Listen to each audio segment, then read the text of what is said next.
बदनसीब लड़की या दर्द भरी कहानी एक लड़की की है, या फिर कहूँ तो गलत ना होगा कि ये कहानी एक बदनसीब लड़की की। वैसे ही इस दुनिया में लड़की होना ही जीवन में काफी कठिन बना देता है। और अब आप देखने में अच्छी ना हो तो पढ़ाई लिखाई भी अच्छी ना हो तो सोचे कठिनाई का केवल क्या होता है। संध्या बचपन से ही पढ़ाई लिखाई में कमजोर थी। रंग उसका सांवला था, नाक नक्शा भी बाकी लड़कियों की तुलना में इतना खास ना था। ऊपर से भगवान ने दांतों में बनावट भी तेरी मेरी दी थी। जब संध्या छोटी थी तो बचपन में स्कूल के बच्चे चिढ़ाते थे। बड़ी हो गई तो गली मोहल्ले में लोग उसे देखकर मुंह फेर लिया करते। कोई भी उसका दोस्त बनने के लिए तैयार ना था। उसके रिश्तेदार भी कुछ खास उसे भाव दिया न करते। बस एक उसकी माँ ही थी जिसके उसकी सूरत या लुक्स से कोई फर्क नहीं पड़ता। माँ संध्या से और संध्या की माँ से बेहद प्यार करती।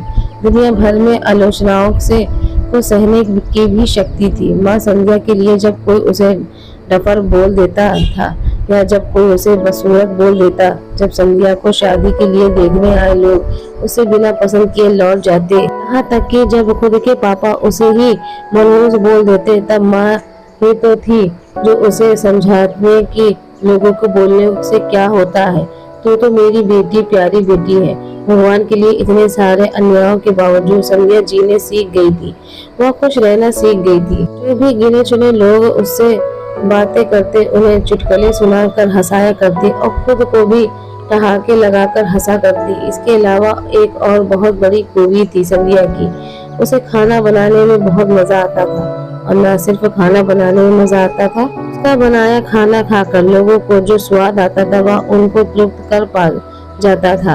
और यह उसमें अपने आप तो नहीं आया था। दुनिया के ठुकराए जाने के बाद उसने अपना सारा समय खाने की रेसिपीज के किताबें, रेसिपियों सेट और टीवी चैनल्स के समर्पित कर दिए थे। की तारीफ तो कोई भी नहीं करता, लेकिन उसके हाथों के बने खाने की तारीफ हर व्यक्ति करता जो उसे चाहता।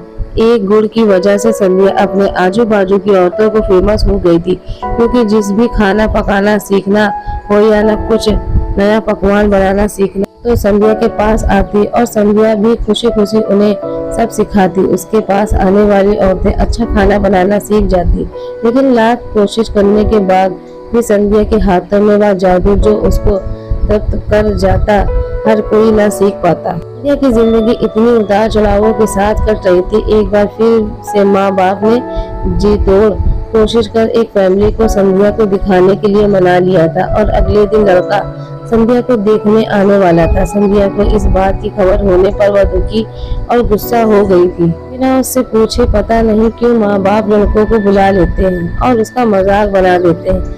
माँ ने संध्या को समझाया था कि ऐसा ही होता है, कोई भी बेटी अपने माँ बाप को यहाँ हमेशा नहीं रहती, उसे एक दिन शादी करके ही जाना पड़ता है। अगले दिन संध्या सुबह सुबह ही लड़के वालों के आने से पहले ही सज संवर कर कहीं निकल गई थी। जिन लड़के वाले घर आकर माँ बाप को बहुत खरी खोटी सुनाकर गए थे, वैसे भी पापा को संध्या पर हमेशा ही गुस्सा रहता था, लेकिन उसकी इस हरकत ने उसको गुस्से से पागल कर दिया। उस दिन पापा ने संध्या का सारा गुस्सा माँ पर उतार दिया था, यह कहकर कि एक मनहूस बेटी को जन्म देकर भी तुम्हारा मन नहीं भरा था, इसलिए उसको लाड प्यार देकर सर पर बिठा लिया है। हमेशा अपनी बेटी के बारे में गलत बोलने वालों से नाराज रहने वाली माँ आज को संध्या से नाराज हो गई थी। वह संध्या के घर वापस आने की बेसब्री से राह देख रही थी ताकि अपना गुस्सा उस पर उतार सके। सूरज ढलने से पहले संध्या घर लौट आई थी। उसके चेहरे पर एक अजीब सी खुशी थी। हाथों में एक चेक था और एक सप्लीमेंट भी। संध्या माँ से कुछ कहना चाहती थी, लेकिन उससे पहले कि संध्या अपने मुंह से ये एक भी शब्द कह पाती, माँ ने उसे खरी खोटी सुनाना शुरू कर दिया। गुस्से में माँ बोलते बोलते इतना कुछ बोल गई कि संध्या ने कभी अपने सपने में भी नहीं सोचा था। माँ ने कहा, बाकी सभी लोग की सही थे, तुम सच में मनहूस हो, तुम्हारी वजह से हर कोई परेशान है। अच्छा होता कि तुम पैदा होते ही मर जाती, यह दिन ना देखना पड़ता हमें। गुस्से में बड़बड़ाती और सब्जियां काट रही माँ ने एक बार फिर भी संध्या की तरफ नहीं देखा था। संध्या माँ की बातें किसी पत्थर की मूरत तरह सुन रही थी।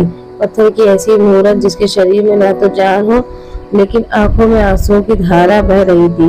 संध्या ने माँ से पूछा, माँ क्या सच में तुम भी चाहती हो कि मैं मर जाऊं? इतनी बुरी हूँ मैं माँ? अभी भी गुस्सा सर पर सवार होने के वजह से माँ ने कह दिया। हाँ, बिना एक पल भी सोचे संध्या सीधे अपने कमरे में जाकर कमरा बंद कर लिया था। एक दो मिनट बाद गुस्सा थोड़ा शांत होने के बाद माँ को अपनी गलती का एहसास हुआ तो संध्या के रूम के तरफ गई। उन्हें पता चल गया कि संध्या रूम में अंदर को बंद कर लिया है। गुस्से में कुछ न कर ले इसलिए माँ ने तुरंत पापा को इस बात की खबर दी। दोनों ने काफी दरवाजा खोलने की कोशिश की, लेकिन जब नाकामयाब रहे तो दरवाजा तोड़ दिया। स्कार्फ से फांसी का फंदा तैयार कर संध्या पंखे में लटक रही थी। ज्यादा वक्त नहीं हुआ था, वह सिर्फ बेहोश हुई थी। माँ बाप ने तुरंत उसे पंखे से अलग किया और बेड पर लिटा दिया। पापा ने तुरंत डॉक्टर को फोन किया। तब माँ का ध्यान बेहोश पड़ी संध्या के हाथ के पड़ी एक चिट्ठी और पास में ही पड़े 5 लाख के चेक और फाइल।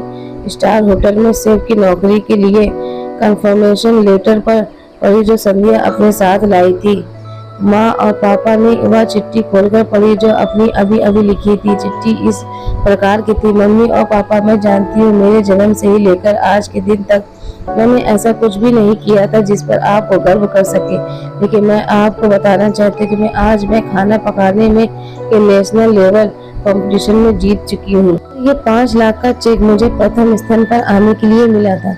जजेस को मेरा खाना इतना पसंद आया था कि उन्होंने मुझे एक बहुत बड़े होटल के बतौर मास्टर शेफ की नौकरी के लिए कंफर्मेशन लेटर भी दे दिया था। दुनिया में मेरे खिलाफ मुझे इस बात का कभी भी फर्क पड़ा ही नहीं था और ना ही बाबूजी की कड़वी बातों मैंने अपने दिल पर ली थी, क्योंकि मैं जानती थी बाहर से शख्स दिखने मेरे बाबूजी अंदर से तो मुझे बहुत प्यार करते थे।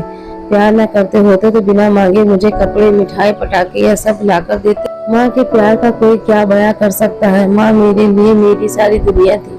जब माँ मेरे साथ होती तो मुझे किसी बात की परवाह न होती थी। मेरी माँ मेरी थी, इसलिए मुझे किसी और की जरूरत न थी। मेरी माँ मेरे साथ नहीं थी तो मेरी दुनिया मेरे साथ नहीं है, इसलिए मैं आज दुनिया को ही अलविदा कर जा रही हूँ। मैं जानती हूँ आपने कभी न कभी भगवान से यह दुआ जरूर मांगी होगी कि अगले जन्म में मेरी जैसी औलाद न मिले, लेकिन मैं हमेशा यह प्रार्थना करती थी कि अगले जन्म में ही तो या मेरे हर जन्म में मुझे आप जैसी माता पिता मिले। और आज मैं यह प्रार्थना करके उसी भगवान के पास जा रही हूँ। चिट्ठी पढ़ते पढ़ते माँ और पापा सर से पांव तक पछतावे में डूब गए थे और बहुत बड़ी संध्या के सर पर हाथ फेरते हुए फूट फूट कर रो रहे थे। दोस्तों, पूरी कहानी पढ़ने के लिए धन्यवाद। मैं जानती हूँ कहानी आपके दिल को छू गई है। मैं उम्मीद कर सकती हूँ कि अब आप जाने में किसी भी व्यक्ति का उसके बाहरी लुक्स की वजह से दिल ना दुखाएंगे। दोस्तों, स्टोरी अच्छी लगी है तो प्लीज लाइक, कमेंट और सब्सक्राइब करिएगा और बेल आइकन जरूर दबाइएगा। धन्यवाद।